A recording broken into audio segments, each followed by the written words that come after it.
The weather in Fort Worth, Texas was dark, damp, and full of foreboding on the morning of November 22nd, 1963. Perhaps for that reason, John F. Kennedy's thoughts turned to a most awful, virtually unthinkable subject.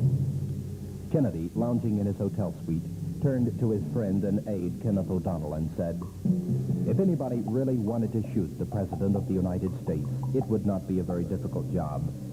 Get a high building with a telescopic rifle, and there's nothing anybody could do to defend against such an attempt." About 2 hours later, and 32 miles away in Dallas, a flock of pigeons roosting on a 7-story warehouse and office building of yellow brick wheeled into now sunny skies, frightened by the crack of a rifle. From that tall, drab building called the Texas School Book Depository, a man armed with a rifle and telescopic sight had assassinated the 35th President of the United States, and nobody had been able to defend against it. Death struck without warning. As John F. Kennedy slumped, mortally wounded in his open-topped limousine, his wife Jacqueline reached for him and cried, "Oh my God, they have shot my husband. I love you, Jack." Within minutes, a sorrowing nation and a shocked world echoed that plaintive cry, "Oh my God." On the morning of November 22nd, a large and boisterous crowd filled a roped-off parking lot across from Fort Worth's Texas Hotel, waiting in the rain to hear Jack Kennedy. At 8:45 a.m., he appeared, bareheaded and spurning a proffered umbrella. The crowd yelled, but was disappointed because Mrs. Kennedy had remained in the hotel where the presidential party had spent the night. The president explained, "Mrs. Kennedy is organizing herself.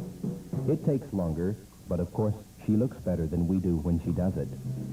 Everyone smiled. Inside the hotel, guests at a Chamber of Commerce breakfast waited. The president and his vice president, Lyndon Johnson, went there directly from the parking lot. Mrs. Kennedy was there.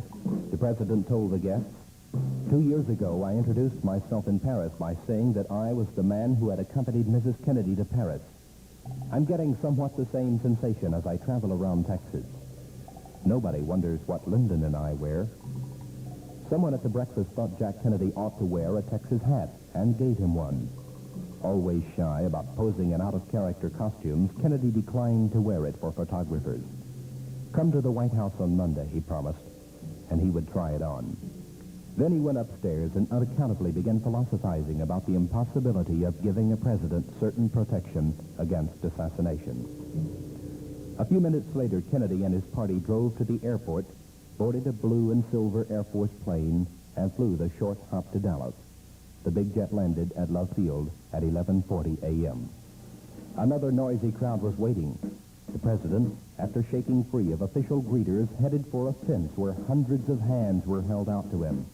Mrs. Kennedy, striking in a pink suit and pillbox hat and carrying red roses, went to the fence too and offered her hand to the crowd. In a day of travel through Texas, she had shown herself to be a willing and winning campaigner. At 11:50 a.m., the Kennedys settled back on the deep, cushioned rear seat of the president's bubble-top limousine. Because skies were bright, the clear plastic roof had been removed. Into the jump seat ahead of Kennedy moved Governor John Connally of Texas. Nellie Connally, his wife, took a similar position ahead of Mrs. Kennedy. William Greer, a Secret Service agent, was at the wheel. Agent Roy Kellerman shared the front seat with Greer. In front of him was a small microphone through which he could make instant contact with other agents and with Dallas police officials. Greer and Kellerman were separated from the Kennedys and the Connollys by an open partition, a part of the roof that could not be removed between the front seat and the rear. Slowly, the big Lincoln moved ahead on a 10-mile journey toward the Dallas Trade Mart, a big modern building where a luncheon audience awaited the chief executive. The trip could have been mapped for 4 miles, but a longer route was chosen so more people could see the president. All along the way, enthusiastic people stood and cheered the president. Only occasionally could Kennedy glimpse an unfriendly sign, one, for instance, expressing absolute contempt for his policies, but avowing great respect for his office. Another sign read, "Please shake my hand." The president ordered the limousine stopped so he could shake hands with persons in the crowd. Farther along, some nuns stood with their pupils along the curb in front of a Catholic high school. Again, Kennedy made an unscheduled stop for more handshaking. The schoolgirls squealed with delight and made dervish-like leaps into the air. Approaching downtown Dallas, the crowd thickened.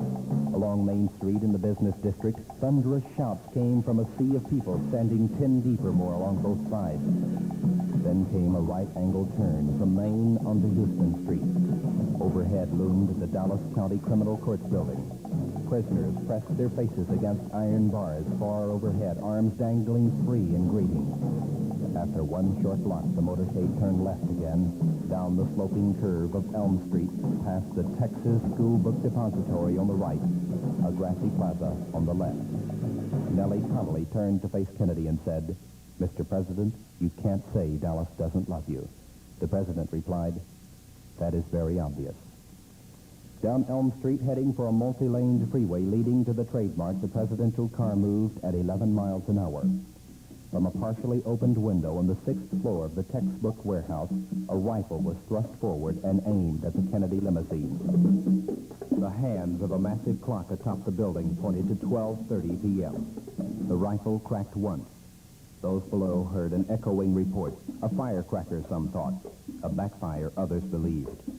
Jack Kennedy stiffened and threw both hands to his throat. Mrs. Kennedy turned and saw what she interpreted as a quizzical look pass over his face. 2, possibly more, shots followed. One struck the president's head. He slumped toward his wife, his face now empty of all expression. It was then that Jacqueline Kennedy cried out, "Oh, my God, they have shot my husband.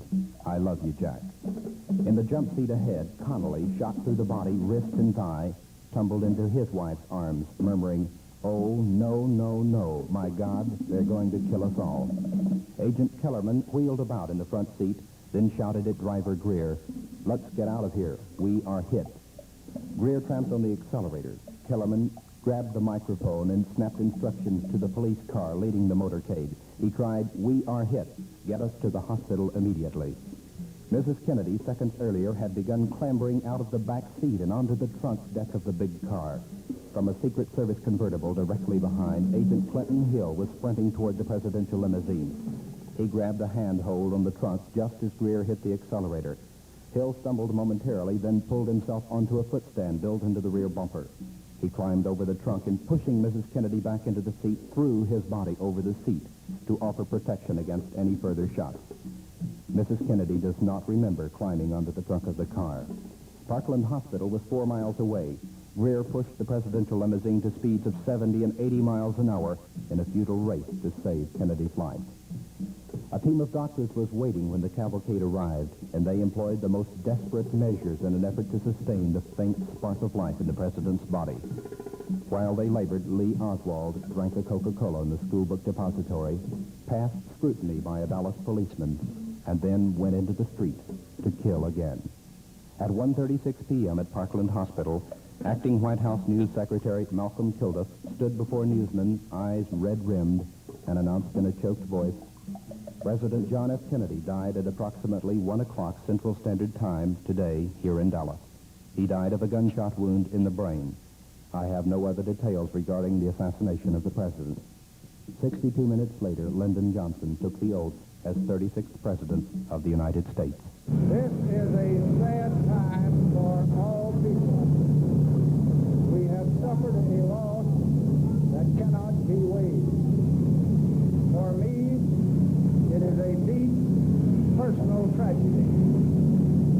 I know that the world shares the sorrow that Mrs. Kennedy and her family bear. I will do my best. That is all I can do.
the person who performed